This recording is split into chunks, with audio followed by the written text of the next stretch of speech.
you can make use of the Open Graphics Library, more commonly just called OpenGL, in basically any language you want. Sensible solutions like C++, C#, Rust, Java, Python, but there are even bindings for languages like Ada. There are Fortran bindings, and I don't know if the project ever got completed, but there were people working on COBOL bindings. Whilst these are all vastly different languages with vastly different designs, they're all programming languages in their own right. What if I told you someone made bindings for a certain shell? A shell that all of you probably recognize. The Bash shell. Now, unlike those other projects, this was never intended to be a serious way to use OpenGL. This was started basically just as a joke project all the way back in 2004, and the only reason it was made public is because the author made an offhand comment in a blog post and people wanted to see it. So as it says here, this is a simple binary that reads a stream of OpenGL commands as text, renders them to an X11 window, and then writes any user input from the window to standard output. It enables any language capable of reading and writing text to then be able to build interactive graphical applications. This is an old project I wrote in college. It was my 6th entry in the series of abuse of technology. Projects where I'll do something absurd that was also sort of cool or intriguing or surprising that it could even work. In this case, I was writing animated OpenGL demos in Bash, though it can be used in conjunction with any language. If the language has a way to call Bash functions, that's the easiest way to do it. The source code is hosted on GitHub. While I'm not planning to actively maintain the code, I'm perfectly willing to review and accept pull requests for new features or which make it compatible with more systems. Whilst this project was from 2004, it didn't see the light of day until about 2018, when the author Michael Conrad wrote this blog post on opensource.com about Perl 5. Now, that might seem like a random connection that makes no sense. And you're right, it doesn't make sense. But the author mentioned this. Some years ago, I wrote OpenGL bindings for Bash as sort of a joke. The implementation was simply an X11 program written in C that read OpenGL calls on standard in, yes, as text, and emitted user input on standard out. Then I had a little bash include file that would declare all the OpenGL functions as bash functions, which echoed the name of the function into a pipe, starting the GL interpreter process if it wasn't running. The point of the exercise was to show that OpenGL could render a lot of graphics with just a few calls per frame by using GL display list. The OpenGL library did all the heavy lifting, and Bash just printed a few dozen lines of text per frame. In the end though, Bash is a really horrible glue language, both from high overhead and limited available operations and syntax. Perl, on the other hand, is a great glue language. A glue language being a language you can use to bring a bunch of different systems and operations together. So rather than doing everything with like libraries in the language, you're linking a bunch of tools together. Now when you bring up something ridiculous like this, you don't just get to mention it in an offhand comment and not provide proof that it actually exists. So following this blog post, he also wrote a follow-up blog post specifically about the bindings. Also posted on the perfect day, April 1st, but this is an absolutely real project. In my previous article describing the design of Perl 5 and its suitability as a glue language, I mentioned I had previously written OpenGL bindings for Bash. This was perhaps too incredulous of a statement to make without some proof, so I went back to the dusty corners of my hard drive, dug it out, freshened it up a bit, improved the font support, wrote up documentation, and published it on my site. That was the one we looked at before, and also on the GitHub. You'll need a system with both Bash and OpenGL support to experience it firsthand, but he also included a video. The video itself isn't really that exciting, it's just demoing that things are actually working, but the fact that they are working is just wild in and of itself. This is one of those videos that kind of feels like it needs like Darude Sandstorm or Freestyler or one of those classic 2006 YouTube songs playing in the background, having absolutely no sound. Like, this isn't muted, it just has no sound.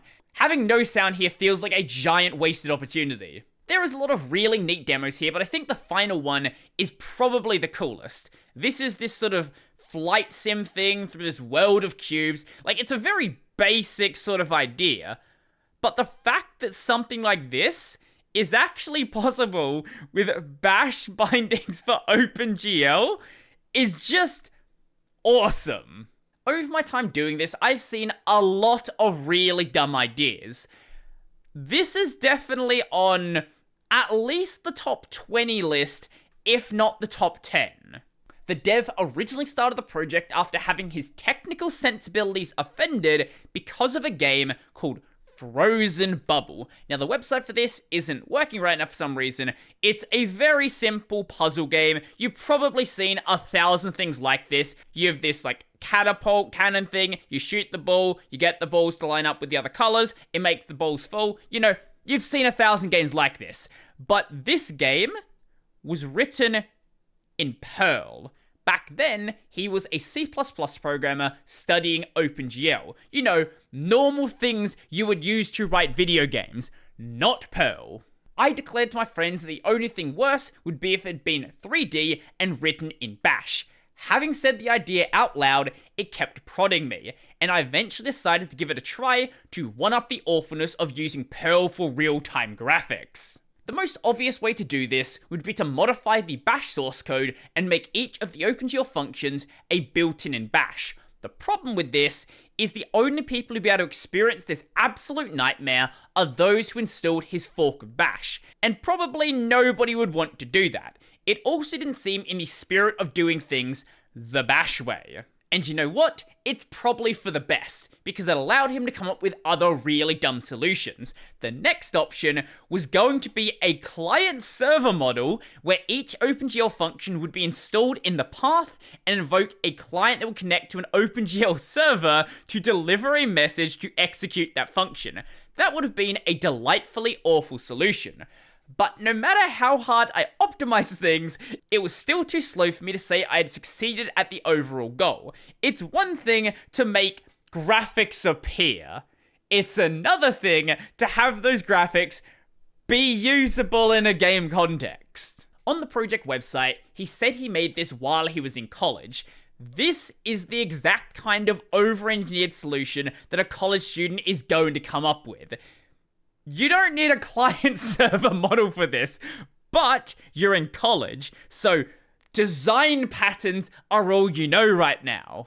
Finally, I settled on a design where it would have an OpenGL interpreter process that would read OpenGL commands on a standard in and write any user input events to standard out. Then a bash script could start this interpreter connected to pipes, and each OpenGL command would be a bash function that writes to the pipe. While I was at it, I decided to throw in my entire bag of efficiency tricks and write the interpreter in plain C, with some statically compiled hash tables and red-black trees. Once again, college student. I can't speak with authority about the origins of the OpenGL API, but it seems pretty clear that it is built around the idea of streaming, probably to be compatible with the X11 display protocol, but also just because it's a good idea. So most OpenGL functions do not have a return value, as opposed to other APIs where each function call returns a status that tells you the outcome of the operation. So if you visualize an OpenGL function such as glvertex3f with the input values 1, 2, and 3 as a print statement that writes these three numbers over a pipe, you got a pretty good idea about how it works behind the scenes. In fact, for the bash bindings, I literally write glvertex 1, 2, 3 over the pipe when glvertex 1, 2, 3 is executed. The bash script runs blind without any idea whether its graphics commands are doing anything as intended. So it just runs the commands and you sort of just hope that it's doing what it needs to be doing. You look at it and if it looks like it's working, it's probably working. Now this entire project uses an OpenGL system called OpenGL Immediate. When this was being written, it was already being deprecated. Nowadays, in modern versions of OpenGL, it has been completely removed. There have been several big revisions to the OpenGL API over the years, and people write entire chapters in their books about retained versus immediate mode, but it all boils down to two concepts. It's slow to send all of that data over the pipe each frame, so let's cache some of it on the other end. We can never satisfy everyone's needs with the built-in math, So let's give people a language to describe their own custom math. That said, while the caching and custom math offered by the new OpenGL APIs are much more efficient and certainly needed for top-tier video games, they're also more effort to set up and work with and learn, and probably do more harm than good to hobbyists. They're also unnecessary unless you're doing advanced graphic effects or high detail models. I can't speak on that, I've never really worked with OpenGL, that's just what the author here says. So although the bash OpenGL bindings only deal with the deprecated API, I still encourage people to look at it for education and tinkering purposes. With all of this work being done, you're probably wondering why it wasn't released all of those years ago. While I was able to create some fancy animation demos in Bash, my actual goal was to create a complete game with it. I was aiming for a clone of the old flight sim game, Terminal Velocity, and I got as far as a spaceship that could fly through a field of cubes. That was the demo I showed at the end. But the next problem was collision detection. The primitives available in Bash are the global associative array of variable names and array variables, although version 4 now has associative array variables, and all math is integers. While I was able to pull off 3D matrix rotations in a fixed point integer math, implementing collision detection looked like too large of an obstacle. I was also not satisfied with my font API. While pondering solutions for these problems, the project gradually fell off my list. Bash is effectively a useless language by itself. The only time that Bash actually becomes useful is when you are calling other tools on your system. It's fine for calling all of the GNU utils, it's fine for calling different maths programs, but doing things directly in Bash? That's just not a good experience. Enjoy and have fun forwarding this link, otherwise no one will believe you. And you know what? When I first saw this, I thought it was just a joke. I did not think this was real.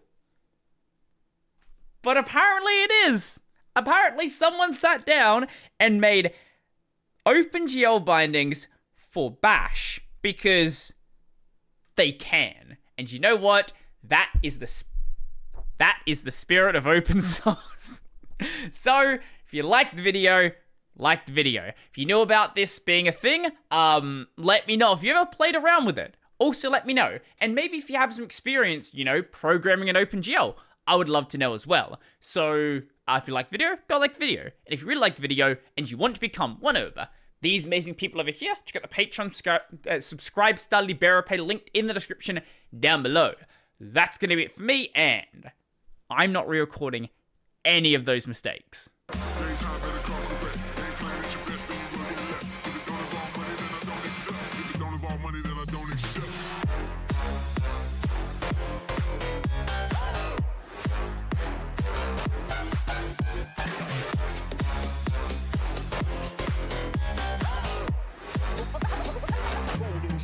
Like this.